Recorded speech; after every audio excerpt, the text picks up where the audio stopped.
Nada puede venir de la nada. Entonces, ¿de dónde viene todo? ¿Siempre algo deviene de algo? De acuerdo al comentario que hace Tomás de Aquino a la generación y corrupción, estas son las preguntas que se formula Aristóteles al momento de investigar si hay una generación absoluta.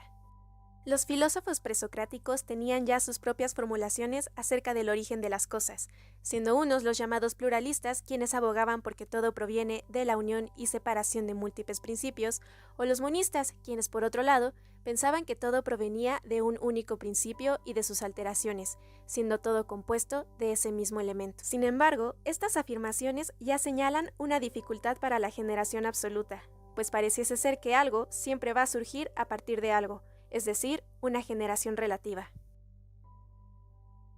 Los cambios accidentales, siendo el crecimiento, traslación y la alteración, pueden ser llamados como una cierta generación, pero solo que se da gracias a una propiedad o cualidad de la cosa que cambia, es decir, una generación relativa. Por ejemplo, en la alteración, lo blanco se genera a partir de lo negro, en el crecimiento, lo grande se genera a partir de lo pequeño, y en la traslación, algo deja de existir allí para luego existir allá, es decir, el punto de partida se corrompe y el punto de llegada se genera. Aristóteles entonces se pregunta, ¿solo hay ese tipo de generación? ¿O hay una donde algo no surja gracias a aquello que cambia, donde podamos decir que aquella cosa se hizo y no que viene de? Sin embargo, el comenzar a hablar acerca de una generación absoluta ya supone un problema, siendo que ésta implicaría que algo viene del no ente o la nada. El primer problema surge si entendiésemos a ese no ente como la negación de la sustancia, es decir, aquello que es primero entre las predicaciones del ente, pues si es una no sustancia, entonces no podría ser sujeto de dichas predicaciones, pues lo blanco o lo grande solo se dan en tanto que hay un sujeto que las sostenga. Afirmar lo contrario sería admitir que los accidentes se dan independientemente de la sustancia. Otro modo de entender ese no ente, que también hace surgir un problema, es en su negación en sentido universal, es decir, la nada, pues aquello sería decir que lo que se genera lo hace a partir de la nada. Es entonces que Aristóteles buscará si se puede solucionar la dificultad de la generación absoluta sin recurrir a ese no ente entendido como nada, y con ello comienza a entrever una posible solución que toca anteriormente en su libro primero de la física, donde propone que aquello que preexiste a la generación es un no ente en acto, que sin embargo es ente en potencia. Solución del Tratado de Generatione. La materia como causa de la existencia y perdurabilidad de la generación. Aristóteles, en el 317b 1833, explica la posibilidad de la generación absoluta. El problema que plantea es el siguiente: si la generación de una nueva sustancia únicamente puede producirse de lo que solo es sustancia en potencia, pero no posee ningún atributo de acto, entonces tendrá que admitirse la existencia separada de un ser completamente indeterminado. Santo Tomás, en el número 51, rebate a Aristóteles diciendo que la materia, ente en potencia, estará sometida a la privación, que es un no ente desprovisto de toda forma. En consecuencia, la respuesta de Aristóteles parecería contradecir aquel principio en el cual concordaban todos los primeros filósofos: de la nada, nada viene. Recordando aquí que Aristóteles se encontraba con una diatriba en cuanto a los dos tipos de generación que se consideraban en su tiempo: la generación relativa y la generación absoluta, mencionando que Aristóteles concluía que era imposible darse en la naturaleza la generación absoluta, ya que esto daría paso al no ente absoluto, el cual genera de esto muchas contradicciones, porque este no ente absoluto vendría antes de las predicaciones del ente. Por algo nos sugiere la dificultad de este postulado, que de lo que se genera la sustancia es un acto. Pero, siguiendo esta hipótesis, también se plantea de que es imposible que las propiedades puedan existir independientemente de las sustancias. Concluye Santo Tomás en el número 51 con respecto a esto: así pues, parece que no puede existir la generación absoluta, de modo que la sustancia se genere a partir del no ente en acto, que es ente en potencia, como decía la mencionada solución.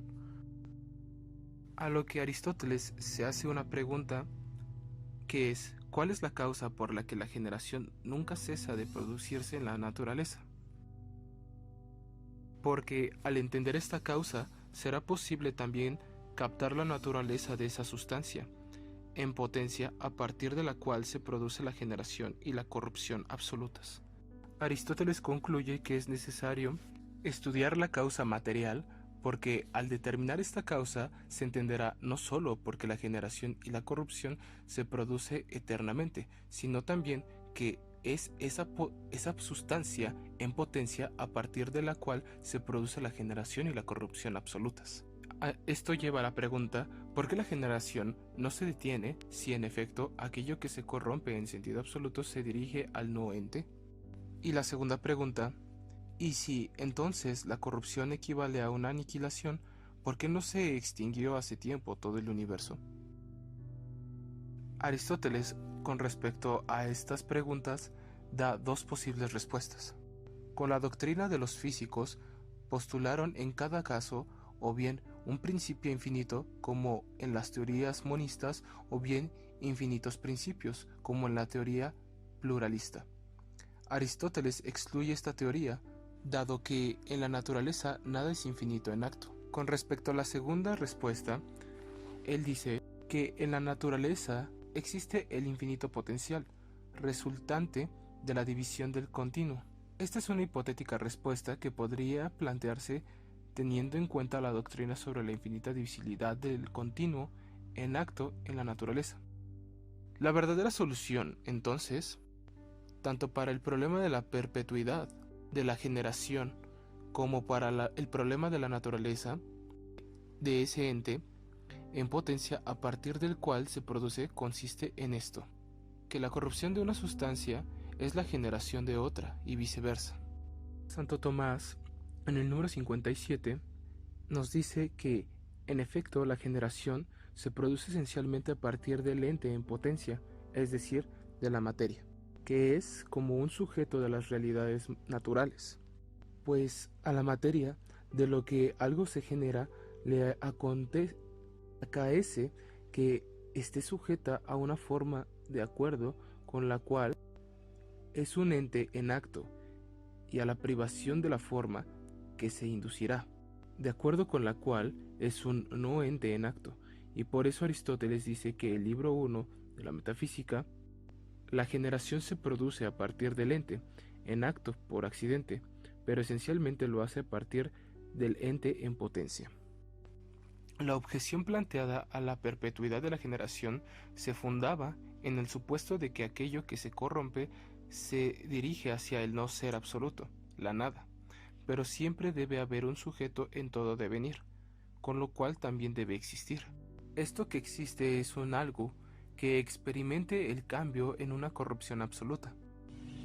Por eso Aristóteles sostiene lo que de hecho ocurre en una generación o corrupción sustancial es que una sustancia se convierte en otra, por ejemplo, agua en aire, de tal modo que la corrupción de una es la generación de otra.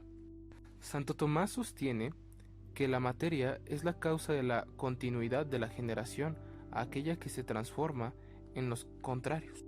Esta es la causa por la cual la generación de una cosa es la corrupción de otra, y a la inversa, que la materia nunca está ante la privación de una forma sin otra que la determine.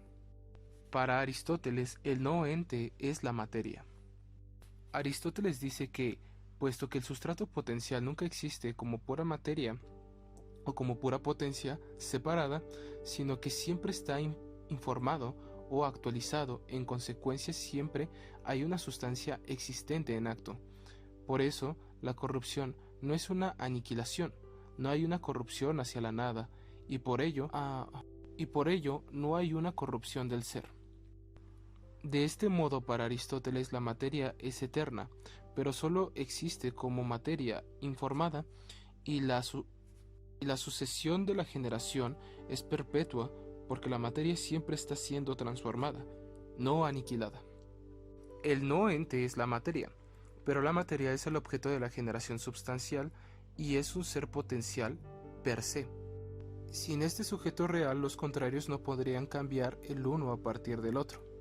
Sin embargo, la materia es también no ser, solo per se accidens, en cuanto se da en ella la privación de otras formas mientras posee una forma determinada.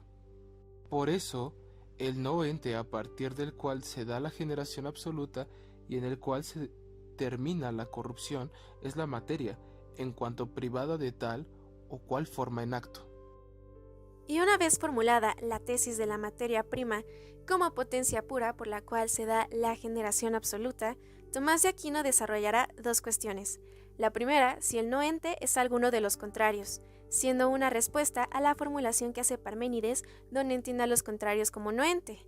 Sin embargo, como ya vimos anteriormente, Aristóteles resuelve el problema del no ente en la generación absoluta, siendo que éste radica en la materia en tanto la privación de una forma que no le permite tomar otras formas. Por lo tanto, los elementos son entes, lo que no es ente sería, para Aristóteles, la materia prima como potencia pura, susceptible de ser definida por la forma. La segunda que traerá Aquino es si el no ente, que es la materia, es común a las cosas que se generan. Pues si existe el caso de que el agua puede hacerse aire y de igual manera el aire puede hacerse agua, entonces se podría señalar que hay una materia en común por la cual se da esa generación y corrupción. Aristóteles añadirá que aunque la materia sea una, en tanto su ser y su definición puede ser múltiple. Por ejemplo, retomando el caso del agua, se puede decir que la generación del aire proviene de un no ente, en tanto que está privada de ser aire, pues actualmente tiene la forma del agua. Sin embargo, tiene la potencialidad de serlo, y en cuanto se ve libre de privaciones para darse como aire, su definición y su ser cambia, pero la materia prima permanece, es decir, la materia misma es sujeto del cambio, lo que desaparece es la privación, lo que le permite a dicha materia en convertirse en los contrarios. Pero entonces, ¿cuál sería la diferencia entre la generación y la alteración? La alteración. Tomás retomará la idea de alteración de Aristóteles. Dirá de ella que es un cambio según sus pasiones, es decir, en cuanto a sus cualidades. Esto siempre manteniendo siempre el mismo sujeto sensible, lo que quiere decir que no se genera ningún cambio sustancial propiamente. Por otro lado, la generación es un cambio no solo según las pasiones, como lo es la alteración, sino también según la totalidad de la substancia de la cosa, es decir, en cuanto que la materia recibe otra forma substancial. Esto plantea un problema, y es que en los cambios substanciales no debe permanecer ningún sujeto perceptible, es decir, un sujeto en acto, porque en ese caso se trataría más bien de una alteración. Sin embargo, vemos transformaciones substanciales en las que parece permanecer una cierta propiedad, como lo es el cambio substancial del aire al agua, en donde en ambas se puede ver la propiedad de transparencia, lo que parecería sugerir que es un cambio según una alteración y no según una generación. Tomás verá esto y dirá que es que en todo ser físico solo puede haber una única forma substancial, no una pluralidad de ellas. Es principalmente en esto en lo que se diferenciará de Aristóteles y de sus contemporáneos. Tomás dirá que la substancia es única y no plural, porque la generación absoluta, es decir, la generación propiamente, solo se da en cuanto al paso del no ente al ente, aquello que adquiere el ser para el cual no se presupone ningún ser, y este es la materia prima. Esto porque la substancia no presupone otro ser, porque el sujeto de la forma substancial es la materia prima, y la materia prima no es un ente en acto, sino en potencia, como constitutivo de todos los entes. Por tanto, es un paso de un no ente al ente, cumpliendo así el principio del paso del no ente al ente, que es necesario para decir la generación absoluta. Por tanto, la unidad de la substancia consiste en la constitución de todos los entes, es decir, en que todos los entes están formados de lo mismo, que es la materia prima y la forma substancial, que son coprincipios. Esto es, que dado que la generación se da propiamente de la materia prima, y la materia prima subyace a todos los entes, solamente es necesario que se dé una sola vez, en cuanto a constitutivo de todos los entes.